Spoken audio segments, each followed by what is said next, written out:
5 दिन 5 देश सफल यात्रा, स्पष्ट संदेश क्या रहा उस पर बात करेंगे। लेकिन ट्रेंड्स में आज कौन कौन सी खबरें हैं, जो खबरें सोशल मीडिया के अलग अलग प्लेटफॉर्म पर ट्रेंड कर रही है, सबसे पहले उसका जिक्र करते हैं। सबसे पहले वो खबरें आपको बताते हैं। देखिए, प्रधानमंत्री नरेंद्र मोदी 8 दिन 5 देश सफल यात्रा कर स्वदेश लौट चुके हैं। लेकिन सबसे पहले अलग अलग प्लेटफॉर्म पर ये तमाम खबरें जो कि ट्रेंड कर रही है उसका जिक्र करते हैं। देखिए, प्रधानमंत्री नरेंद्र मोदी सफल यात्रा किए और एक स्पष्ट संदेश जो था उनके तरफ से दिया गया। बात हम करेंगे ब्रिक्स वर्सेस यूएस की, क्योंकि आपने देखा कि ब्रिक्स के मंच से एक बड़ा संदेश वहां से भी निकलकर सामने आया। फिर पहाड़ और बाढ़ बारिश की वजह से किस तरह से लोगों की मुश्किलें बढ़ी हुई हैं, उसका भी हम जिक्र करेंगे। और देखिए, बात होगी लॉर्ड्स की, क्योंकि आज एक बड़ा मैच होने वाला है लॉर्ड्स में। टेस्ट और वी आर दी बेस्ट का भी हम जिक्र करने वाले हैं। और इसी के साथ साथ छांगुर का नेटवर्क किस तरह से मुंबई टू दुबई तक फैला हुआ है, इसकी भी बात हम करेंगे। और मिशन एक्सियम 4 अब आखिरी चरण, इस पर भी हम बातचीत करने वाले हैं। तो ये तमाम खबरें अलग अलग प्लेटफॉर्म पर ट्रेंड कर रही है। लेकिन सबसे पहले आपको बताएंगे कि ये एक्स पर क्या कुछ ट्रेंड कर रहा है। तो देखिए, ये तमाम खबरें जो कि एक्स पर ट्रेंड कर रहा है, क्योंकि प्रधानमंत्री नरेंद्र मोदी नामीबिया के दौरे पर थे और आपने देखा कि ये जो सफल यात्रा प्रधानमंत्री नरेंद्र मोदी की रही और ये खबर सोशल मीडिया पर भी ट्रेंड कर रही है। अब देखिए, प्रधानमंत्री नरेंद्र मोदी अपने 11 साल के शासनकाल में दूसरी बार इतनी लंबी विदेश यात्रा पर रहे और इससे पहले 2015 में 6 जुलाई से 13 जुलाई के बीच प्रधानमंत्री रूस और मध्य एशिया के 5 देशों की यात्रा पर गए और इसके बाद प्रधानमंत्री की ये सबसे लंबी विदेश यात्रा रही। इस यात्रा में प्रधानमंत्री नरेंद्र मोदी ग्लोबल साउथ यानी कि पश्चिमी अफ्रीकी देश घाना, कैरेबियन देश त्रिनिदाद और टोबैगो, लैटिन अमेरिकी देश अर्जेंटीना और ब्राजील के साथ साथ अफ्रीकी देश नामीबिया का भी उन्होंने दौरा किया। लेकिन सबसे पहले बात करेंगे कि भारत को आखिर इससे फायदा क्या हुआ। देखिए, अब इस यात्रा को आप समझिए, ये यात्रा भारत की ग्लोबल डिप्लोमेसी को मजबूत करने में मददगार रही, विशेष रूप से ग्लोबल साउथ के साथ संबंधों को गहराने में। और अगर भारत की राजनीतिक छवि को आप समझिए तो ये आतंकवाद के खिलाफ भारत की स्थिति को वैश्विक समर्थन दिलाने में सफल रही। विशेष रूप से देखिए, ब्रिक्स शिखर सम्मेलन का अगर जिक्र करें तो पहलगाम आतंकी हमले की निंदा और भारत की आतंकवाद विरोधी नीति को वैश्विक समर्थन मिलना एक इंपॉर्टेंट पॉलिटिकल अचीवमेंट थी और भारत की वैश्विक कूटनीतिक, नैतिक और रणनीतिक नेतृत्व को दर्शाता है। और इसी के साथ भारत को आर्थिक, रणनीतिक और सांस्कृतिक लाभ हुए, जैसे कि आप समझिए कि डिजिटल पेमेंट सिस्टम यानी कि यूपीआई का विस्तार और रक्षा सहयोग। तो ये तो हमने बात की कि भारत को क्या फायदा हुआ। अब बात करते हैं कि इससे आर्थिक लाभ की, यानी कि द्विपक्षीय रिश्ते मजबूत हुए हैं। ट्रेड एंड इन्वेस्टमेंट, घाना के साथ प्रमुख कई बातचीत हुई है, यानी कि अगर प्रमुख व्यापार का हम जिक्र करें तो मुख्य रूप से सोने का आयात और नामीबिया के साथ जस्ता और डायमंड प्रोसेसिंग में भारतीय निवेश में वृद्धि। तो अर्जेंटीना के साथ लिथियम और नवीकरणीय ऊर्जा पर समझौता और भारत की ऊर्जा सुरक्षा को यहां पर बढ़ाते हैं। अब देखिए, डिजिटल एक्सपोर्ट्स को भी आप समझिए, यानी कि घाना और नामीबिया के साथ यूपीआई समझौते भारत की डिजिटल पेमेंट प्रणाली को एक वैश्विक तौर पर बढ़ावा देते हैं, जैसे कि भूटान और सिंगापुर जैसे देशों में पहले ये हुआ है।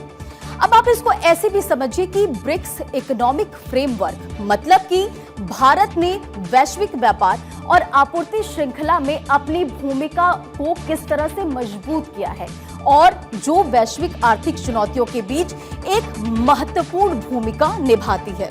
अब इसको आप ऐसे भी समझिए कि स्ट्रैटेजिक गेन्स क्या है, यानी कि रणनीतिक लाभ। और देखिए, घाना और अर्जेंटीना के साथ रक्षा सहयोग और ब्राजील के साथ अंतरिक्ष प्रौद्योगिकी साझेदारी भारत की रणनीतिक क्षमताओं को ये बढ़ाते हैं, क्योंकि आपको याद होगा नामीबिया से चीतों का कुनो नेशनल पार्क में ट्रांसफर जैसे एनवायरमेंटल डिप्लोमेसी भारत के वैश्विक पर्यावरण नेतृत्व को बढ़ाती है। और इसी के साथ साथ सांस्कृतिक लाभ की अगर बात करें तो त्रिनिदाद और टोबैगो में जो इंडियन डायस्पोरा और नामीबिया के साथ जो ऐतिहासिक संबंध हो, यानी कि 1940 के दशक में भारत के स्वतंत्रता आंदोलन का यहाँ पर समर्थन को मजबूत करने में भारत की एक सॉफ्ट पावर बढ़ती है। अब देखिए, प्रधानमंत्री नरेंद्र मोदी 5 देशों की यात्रा से जब वो लौटे हैं तो भारत को एक वैश्विक मंच पर सम्मान और मान्यता दिलाने में एक महत्वपूर्ण भूमिका निभाई और इस यात्रा ने भारत की कूटनीतिक ताकत, सॉफ्ट पावर और ग्लोबल साउथ के नेतृत्वकारी छवि को भी मजबूत किया है। अब ये अलग अलग तस्वीर सबसे पहले आप देखिए। जब प्रधानमंत्री नरेंद्र मोदी इन तमाम देश में पहुंचे तो वहां की तस्वीर आपने देखी। जो इंडियन डायस्पोरा होता है, प्रधानमंत्री नरेंद्र मोदी को अपने बीच पाकर कितना उत्साहित नजर आता है। ये वो तस्वीर है जब अलग अलग देश में प्रधानमंत्री नरेंद्र मोदी पहुंचते हैं तो वहां पर उन्हें सम्मानित किया जाता है। यानी कि 4 देशों ने सर्वोच्च नागरिक सम्मान से प्रधानमंत्री को नवाजा है और अब तक अगर हम जिक्र करें तो 27वां इंटरनेशनल ये अवार्ड रहा। अब सबसे पहले आपको सुनाते हैं कि प्रधानमंत्री नरेंद्र मोदी जब नामीबिया के दौरे पर थे तो उनके तरफ से क्या कुछ स्टेटमेंट दिया गया है।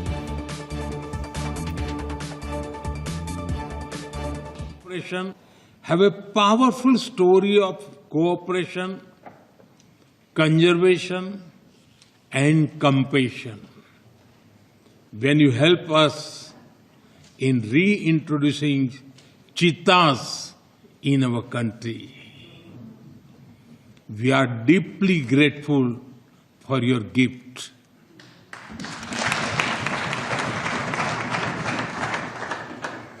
I had the privilege of releasing them into the Kuno National Park.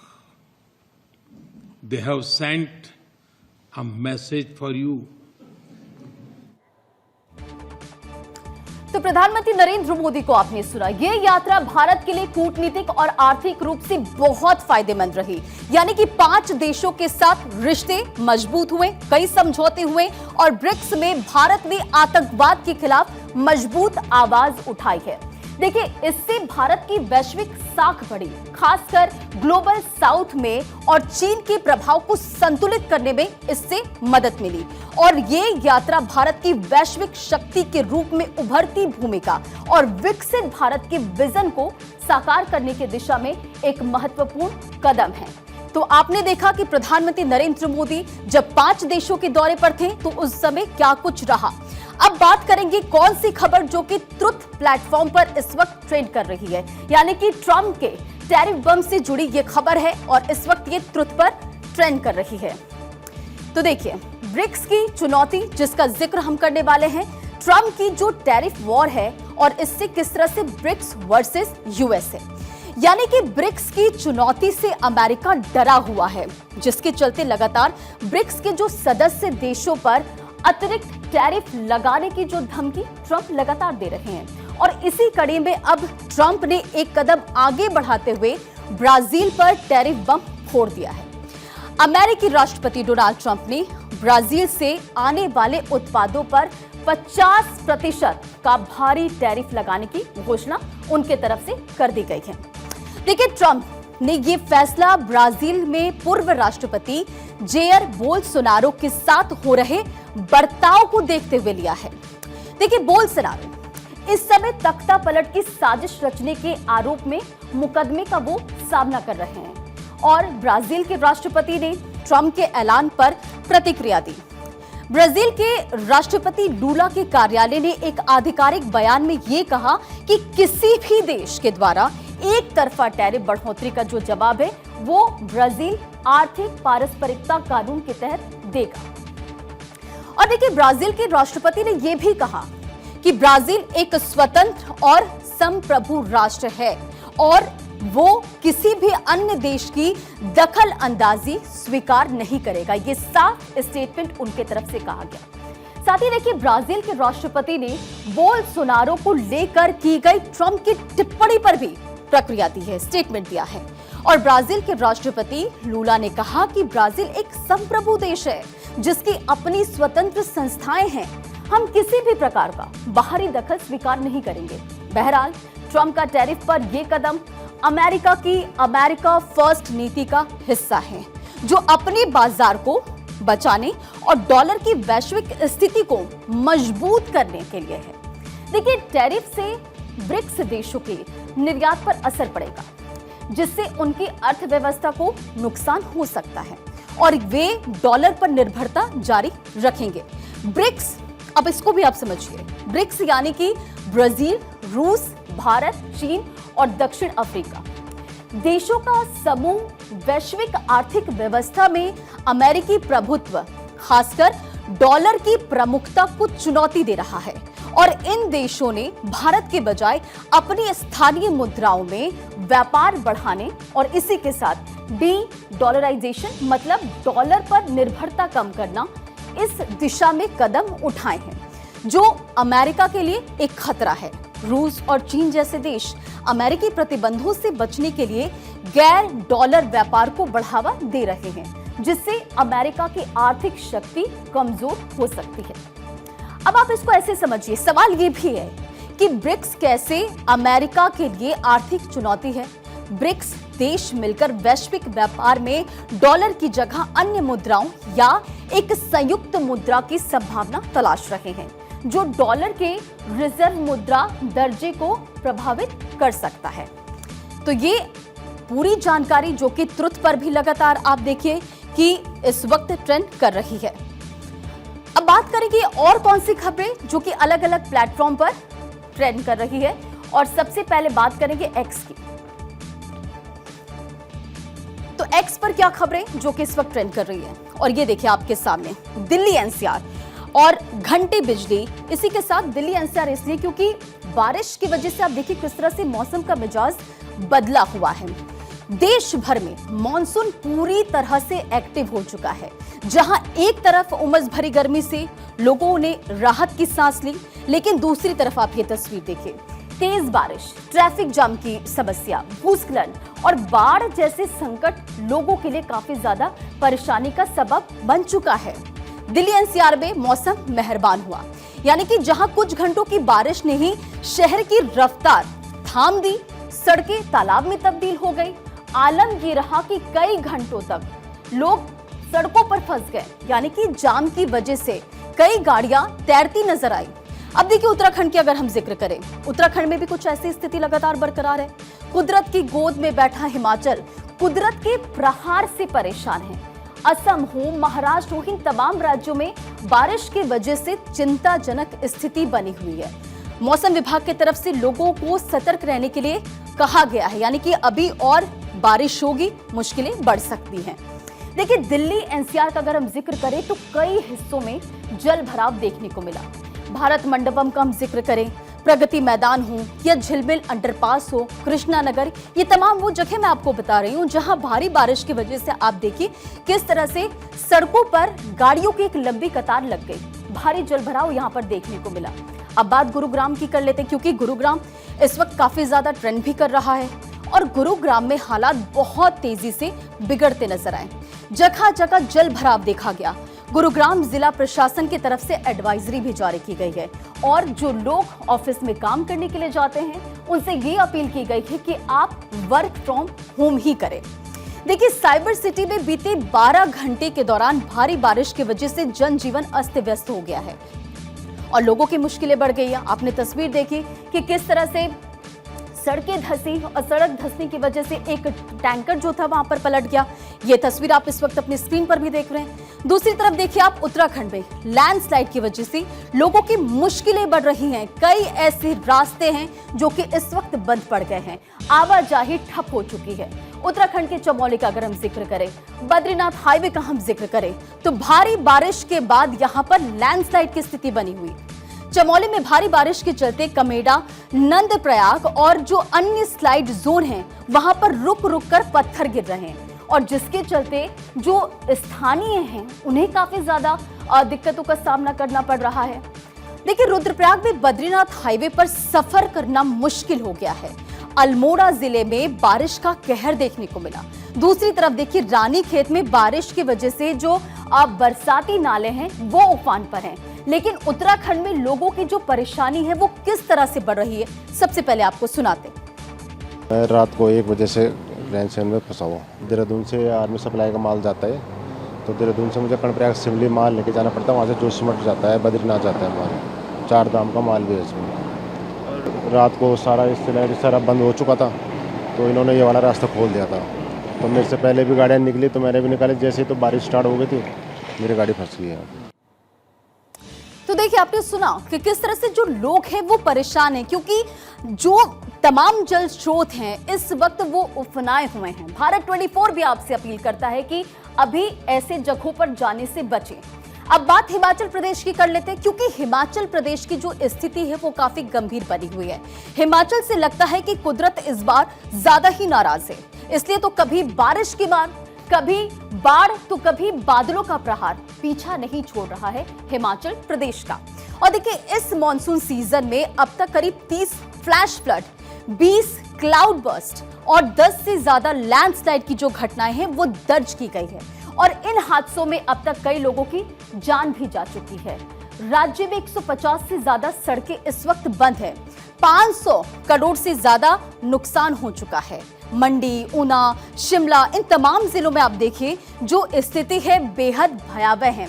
लेकिन मंडी के लोगों का सबसे पहले क्या कुछ कहना, आपको सुनाते हैं। ज्यादा होने लगी, फिर हम सारे बाहर निकल गए कि मैंने सोचा मतलब लोग आ गए सारे बाहर, मतलब कि मैंने सोचा पता नहीं क्या हो गया। मैं नींद से उठी और देखा कि भैया ऐसा हुआ है। फिर मैंने अपने सास ससुर को भी जगाया कि भैया ऐसा हो रहा है, बाहर निकलो आप। हमारे जो साथ में देवता का मंदिर है वहाँ से 2 टॉयलेट वगैरह वो चले गए। तो कुदरत की बाढ़ की वजह से लोग परेशान हैं।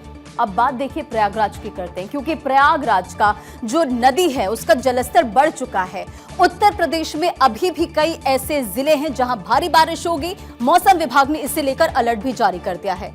उत्तर प्रदेश के प्रयागराज में गंगा और यमुना का जलस्तर बढ़ने की वजह से कई जो घाट हैं डूब चुके हैं, धार्मिक स्थल डूबने लगे हैं और दुकानों का जो सामान है वो बह चुका है। तो आप इससे अंदाजा लगा सकते हैं कि किस तरह से लोगों की मुश्किलें बढ़ गई हैं। और सबसे बड़ी बात, जो निचले इलाके हैं वहां पर खतरा और ज्यादा बढ़ चुका है।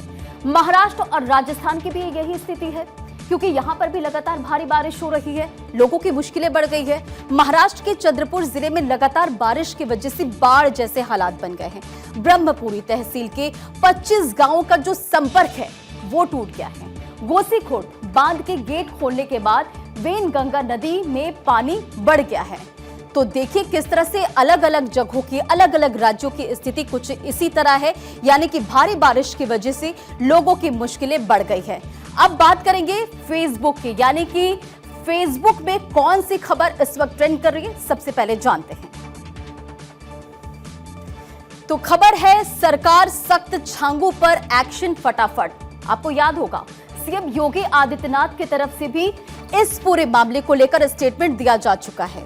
यानी कि धर्मांतरण का आरोपी छांगुर बाबा के एक से एक किस्से खुलते जा रहे हैं और अब उसकी जो पहचान है एक ऐसे शातिर धर्मांतरण गिरोह के मास्टरमाइंड की बन चुकी है, जिसने न केवल हजारों महिलाओं को शिकार बनाया बल्कि एक संगठित इस्लामी दावा नेटवर्क को खड़ा करने की गहरी साजिश भी रच डाली। छांगुर बाबा और उसकी करीबी नीतू रोहरा उर्फ नसरीन को 7 दिन की रिमांड पर एटीएस के हवाले कर दिया गया। इस दौरान सभी प्रमुख खुफिया एजेंसियां छांगुर के नेटवर्क, अंतर्राष्ट्रीय संपर्कों की परतें खोलने में जुटी हुई है। अब इसमें जो खुलासे हो रहे हैं वो हैरान और परेशान कर रहे हैं। 1500 से ज्यादा महिलाओं को टारगेट किया। यानी कि देखिए, एटीएस को जो जानकारी मिली है और जो जानकारी मैं आपको बताने जा रही हूं, इसके मुताबिक छांगुर ने लगभग 1500 महिलाओं और लड़कियों का धर्मांतरण वो करा चुका है और इसमें निसंतान, विधवा, विडो और मानसिक रूप से जो कमजोर महिलाएं हैं वो इसके टारगेट पे थी, वो इसमें शामिल थी। वो पहले इन्हें आश्रय, चमत्कार और इलाज के नाम पर फंसाता था, फिर धीरे धीरे उसका ब्रेन वॉश करता था। आखिर में धर्म बदलने को वो उसे मजबूर कर देता था। अब भी कई ऐसे लोग हैं जो उसे पीर, रूहानी बाबा और मसीहा मानते हैं और एटीएस के खुलासों के बावजूद उसके खिलाफ बोलने को तैयार वो नहीं है। अब देखिए सीएम योगी आदित्यनाथ का इस पूरे मामले पर एक कड़ा संदेश, यानी कि छांगुर पर सीएम योगी आदित्यनाथ ने आजमगढ़ में एक जनसभा को संबोधित करते हुए एक स्टेटमेंट दिया। कहा गया उनके तरफ से कि अभी आपने देखा होगा कि कैसे बलरामपुर में समाज विरोधी, राष्ट्रद्रोही और कार्यों में लिप्त, इन तमाम कार्यों में लिप्त तत्वों के विरुद्ध कार्रवाई की गई है। सीएम योगी आदित्यनाथ ने कहा कि हम इस पूरे मामले में सख्त कार्रवाई करेंगे और हिंदू बहन बेटियों की इज्जत के साथ जो खिलवाड़ कर रहा है उस पर कार्रवाई होगी। इन तमाम बातों का जिक्र सीएम योगी आदित्यनाथ कर चुके हैं। अब बात करेंगे कि इंस्टाग्राम पर कौन सी खबर जो कि इस वक्त सोशल मीडिया पर ट्रेंड कर रही है। तो बात अब कर लेते हैं इंस्टाग्राम की। खबर है शुभांशु शुक्ला से जुड़ी हुई, यानी कि मिशन एक्सियम 4। तमाम जो तस्वीरें हैं सोशल मीडिया पर ट्रेंड कर रही है। देखिए, भारतीय अंतरिक्ष यात्री शुभांशु शुक्ला का मिशन एक्सियम 4 ये आखिरी चरण में है। एक्सियम 4 मिशन के तहत शुभांशु शुक्ला पिछले करीब 12 दिन से इंटरनेशनल स्पेस स्टेशन पर हैं और वो और उनके साथी अंतरिक्ष यात्री 10 जुलाई के बाद किसी भी दिन पृथ्वी पर लौट सकते हैं, यानी कि आज के बाद वो कभी भी लौट सकते हैं, बशर्ते फ्लोरिडा तट पर मौसम ठीक होना चाहिए। देखिए, नासा ने अभी इस मिशन के आईएसएस से अलग होने की तारीख की घोषणा नहीं की है। ये मिशन 14 दिन तक आईएसएस पर रह सकता है और आईएसएस पर यानी कि इंटरनेशनल स्पेस स्टेशन पर शुभांशु शुक्ला ने एक अनोखा प्रयोग किया है जिसका अब जिक्र करने जा रहे हैं। यानी कि भारतीय अंतरिक्ष यात्री ग्रुप कैप्टन शुभांशु शुक्ला ने इंटरनेशनल स्पेस स्टेशन पर एक अनोखा प्रयोग किया है और उन्होंने मेथी और मूंग के बीजों को पेट्री डिश में उगाया है। उनकी तस्वीर ली और आईएसएस के फ्रीजर में उसे रखा है। ये प्रयोग ये समझने के लिए है कि अंतरिक्ष की कम गुरुत्वाकर्षण यानी कि माइक्रो ग्रेविटी बीजों के अंकुरण और पौधों की शुरुआती बढ़ोतरी पर क्या असर डालती है। देखिए, आईएसएस पर बीज अंकुरण का ये खास प्रयोग 2 वैज्ञानिक धनबाद के यूनिवर्सिटी ऑफ एग्रीकल्चर साइंस के रवि कुमार होसमानी और आईआईटी धनबाद के सुधीर इसके नेतृत्व में ये पूरा जो शोध है वो किया जा रहा है। तो जाहिर तौर पर ये जो तमाम तस्वीरें हैं वो सोशल मीडिया पर भी वायरल हो रही हैं। अब बात करेंगे YouTube पर कौन सी खबर जो इसमें शामिल है, जो इस वक्त ट्रेंड कर रही है, इसका भी जिक्र कर लेते हैं। तो खबर है इस क्रिकेट मैच को लेकर। देखिए, अभी से कुछ घंटों बाद टीम इंडिया लॉर्ड्स के मैदान पर इंग्लैंड की टीम के साथ भिड़ने वाली है। दरअसल भारत और इंग्लैंड के बीच खेली जा रही 5 मैचों की टेस्ट सीरीज का ये तीसरा मुकाबला आज से क्रिकेट का मक्का कहे जाने वाले लॉर्ड्स में खेला जाएगा और अभी तक दोनों टीमें एक-एक मैच जीतकर बराबरी पर है। पहले टेस्ट मैच में जहां इंग्लैंड को जीत मिली थी, तो वहीं दूसरे मुकाबले में भारत ने इंग्लैंड को 336 रनों से हराया था। अब शुभमन गिल की अगुवाई में टीम इंडिया के खिलाड़ी तीसरे टेस्ट मैच को भी जीतने के लिए पूरी तरह से तैयार हैं। और देखिए, अगर लॉर्ड्स टेस्ट में टीम इंडिया की प्लेइंग 11 की अगर बात करें तो बुमराह की टीम में वापसी हो सकती है। दरअसल पहले टेस्ट के बाद दूसरे टेस्ट में जसप्रीत बुमराह को रेस्ट दिया गया था और बुमराह की जगह आकाशदीप वहां पर रिप्लेस हुए थे और वे वहां पर छा गए थे। उन्होंने एक ही मैच में ये साबित कर दिया था कि पहले मैच में उन्हें बाहर बिठाकर शुभमन गिल ने गलती की थी। अब तीसरे मैच में जसप्रीत बुमराह की वापसी यहां पर होने जा रही है। और इसी के साथ ट्रेंड्स में फिलहाल इतना ही। खबरों का सिलसिला जारी है। भारत 24।